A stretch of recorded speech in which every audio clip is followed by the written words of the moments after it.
Andhra Pradesh assembly deputy speaker Kanumuri రఘురామకృష్ణరాజుకి shock తగిలింది. చాలా పెద్ద ఎదురు దెబ్బగానే చెప్పాల్సి ఉంటుంది. ఏకంగా ఆకువీడులో గొంతేనమ్మ ఆలయాన్ని వివాదం సృష్టించి రామాలయ నిర్మాణానికి పూనుకున్న టీడీపీ ఎమ్మెల్యేకి సెగ తగిలినట్టుగా చెప్పాల్సి ఉంటుంది. హైకోర్టు స్టే విధించడంతో ఇప్పుడు రఘురామకృష్ణరాజుకి గొంతులో వెలక్కాయ పడ్డట్టుగా మారింది. ఆకువీడులో చాలా కాలంగా పెదపేట ప్రాంతంలో ఉన్న గొంతేనమ్మ గుడిలో రాములు వారి విగ్రహాలు ఉన్నాయంటూ గుడి కట్టే ప్రయత్నానికి రఘురామకృష్ణరాజు పూనుకున్నారు.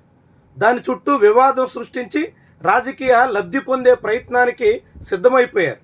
శ్రీరామనవమి నాడు చాలా పెద్ద వివాదాన్ని సృష్టించారు. ఆ వివాదంలో సుమారుగా 70 మంది ఎస్సీ పెదపేట కాలనీకి చెందినటువంటి యువకుల్ని, విద్యార్థుల్ని కూడా అరెస్ట్ చేసి రాజమండ్రి సెంట్రల్ జైలుకు పంపించారు. అందులో అత్యధికులకి బెయిల్ వచ్చింది. ఇప్పటికే వాళ్ళంతా బెయిల్ మీద బయటపడ్డారు. ఈ సమయంలోనే ఏకంగా ఆ గొంతేనమ్మ గుడి మీదకి బుల్డోజర్తో వెళ్ళి ఆ గుడిని కూలగొట్టి ఆ స్థానంలో రామాలయ నిర్మాణ ప్రయత్నాలకి రఘురామకృష్ణరాజు సన్నాహాలు చేసుకున్నారు. ఈ తరుణంలో ఏపీ హైకోర్టులో వంగ జ్యేష్ఠోదేవి అనేటువంటి ఆ పెదపేటకు చెందిన స్థానికురాలు ఫిర్యాదు చేశారు. ఏపీ హైకోర్టులో వేసినటువంటి పిటిషన్ అత్యవసర విచారణకు కోర్టు స్వీకరించింది. ఈ కేసులో పిటిషనర్ తరపున జడా శ్రవణ్ కుమార్ వాదించారు. ఆంధ్రప్రదేశ్ మున్సిపల్ కార్పొరేషన్ యాక్ట్, అదేవిధంగా పంచాయతీరాజ్ బిల్డింగ్ రూల్స్ యాక్ట్ వీటి ప్రకారంగా నిర్మాణాలు చేపట్టడానికి తొలుత కలెక్టర్ ఎన్ఓసి ఉండాలని, మున్సిపల్ కమిషనర్ ఆదేశాలు ఇవ్వాలని, వీటన్నిటికీ మించి ప్రభుత్వ స్థలంలో ఎటువంటి ప్రార్థనా మందిరాలు, ఎటువంటి ఆలయాల నిర్మాణానికి అనుమతి లేదని, ఇలా అనేక అంశాలని జడా శ్రవణ్ కుమార్ కోర్టు వారి ముందు తీసుకొచ్చారు. ఆయన న్యాయస్థానం ముందు ప్రస్తావించిన అంశాలని కోర్టు పరిగణలోకి తీసుకుని ఈ నిర్మాణ కార్యకలాపాల మీద రఘురామకృష్ణరాజు చేస్తున్న ప్రయత్నాల మీద స్టే విధిస్తూ ఉత్తర్వులు జారీ చేసింది. దాంతోపాటుగా ఈ పిటిషన్లో ఉన్నటువంటి అపోనెంట్స్ అందరికీ ఇప్పటికే నేరుగా హైకోర్టు నోటీసులు జారీ చేసింది. కేసుని 4 వారాల పాటు వాయిదా వేసింది. దాంతో రాబోయే నెల రోజుల పాటు రఘురామకృష్ణరాజు ఈ వ్యవహారంలో ఎటువంటి చర్యలకు పూనుకోకుండా కోర్టు అడ్డుకట్ట వేసినట్టు అయ్యింది. ఆకువీడు రామాలయ వివాదాన్ని చాలా పెద్ద రాష్ట్ర స్థాయి సమస్యగా మార్చే ప్రయత్నంలో రఘురామకృష్ణరాజు పడ్డారు. ఆకువీడు అన్నదే ఉండే అసెంబ్లీ నియోజకవర్గంలో ఒక చిన్న నగర పంచాయతీ. ఆ పంచాయతీ పరిధిలో పెదపేట అన్నది ఒక చిన్న కాలనీ. ఆ కాలనీలో ఉన్న చిన్న గుడి ఇప్పుడు మొత్తం రాష్ట్ర వ్యాప్త వివాదంగా మార్చేసే ప్రయత్నం చేస్తున్నారు. ఆ వివాదంలో స్థానికుల అభిప్రాయాలకి సంబంధం లేకుండా, స్థానికుల ప్రమేయం లేకుండా స్థానికేతరులు అక్కడ నిర్మాణ పనులకు పూనుకోవడం తగదు అన్నది పిటిషనర్ అభిప్రాయం. అదే సమయంలో ఏపీ హైకోర్టు కూడా ఈ వాదనలతో ఏకీభవించింది. ఈ వాదనలతో ఏకీభవించిన తర్వాత అక్కడ నిర్మాణ పనులకి అడ్డుకట్ట వేసింది. అక్కడే ఎటువంటి నిర్మాణ చర్యలకు పూనుకోవద్దని అధికారికంగా ఆదేశాలు ఇచ్చింది. దీంతో ఈ వ్యవహారం చాలా పెద్ద స్థాయిలో మలుపులు తిరుగుతున్నట్టుగా చెప్పాల్సి ఉంటుంది. ఆకువీడు ప్రాంతంలో రామాలయమైనా కట్టొచ్చు, ఏ మందిరమైనా ఎవరైనా కట్టుకునే అవకాశం ఉంటుంది.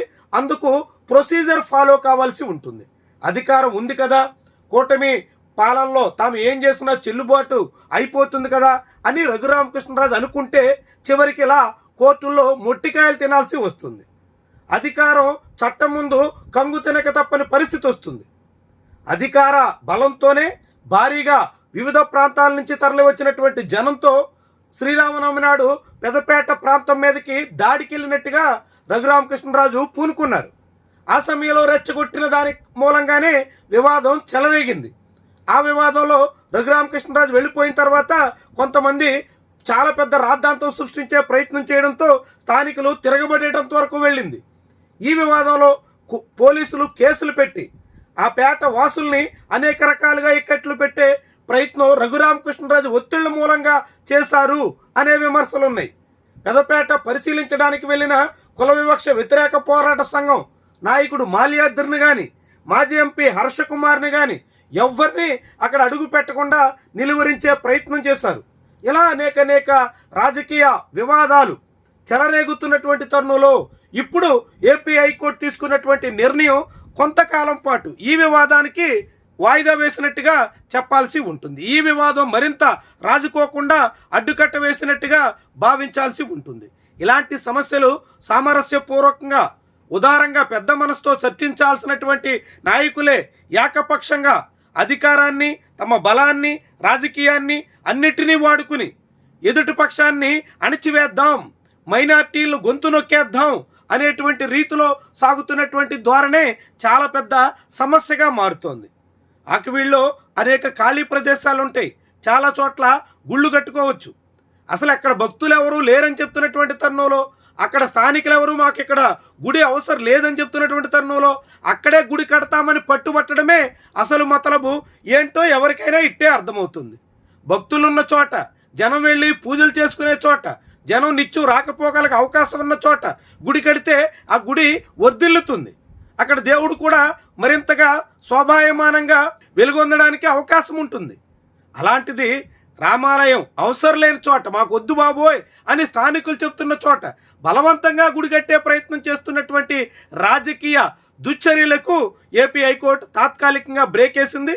ఈ బ్రేక్ తదుపరి ఎలాంటి పరిణామాలకి దారితీస్తుందన్నది పక్కన పెడితే ప్రస్తుతానికి మాత్రం వివాదానికి కొంత ఫుల్ స్టాప్ పెట్టినట్టుగా భావించాల్సి ఉంటుంది. ఇలాంటి సమస్యలు సామరస్యపూర్వకంగా పరిష్కారం కావాలని ప్రభుత్వ పెద్దలు జోక్యం చేసుకుని రఘురామకృష్ణరాజు లాంటి వాళ్ళకి అడ్డుకట్ట వెయ్యాలని, ఇలాంటి సమస్యలు పునరావృతం కాకుండా ప్రభుత్వ పెద్దలే బాధ్యత వహించాల్సిన అవసరం ఉందని అనేక మంది చెప్తున్నా చంద్రబాబు, పవన్ కళ్యాణ్ ఇప్పటి వరకు నిమ్మకు నీరెత్తినట్టు సాగుతున్నారు. అదే వివాదాన్ని మరింత రాజేయడానికి కారణంగా మారుతోంది. ఇకనైనా ఏపీ హైకోర్టు తీర్పు తర్వాత ప్రభుత్వ పెద్దలు కూసింతైనా దృష్టి పెట్టి ఆకివీడు సమస్య మరింత అగ్గిరాజేసే దిశలో మరలకుండా సామరస్యపూర్వకంగా శాంతియుత పరిష్కారం దిశలో అడుగులేస్తారని ఆశిద్దాం.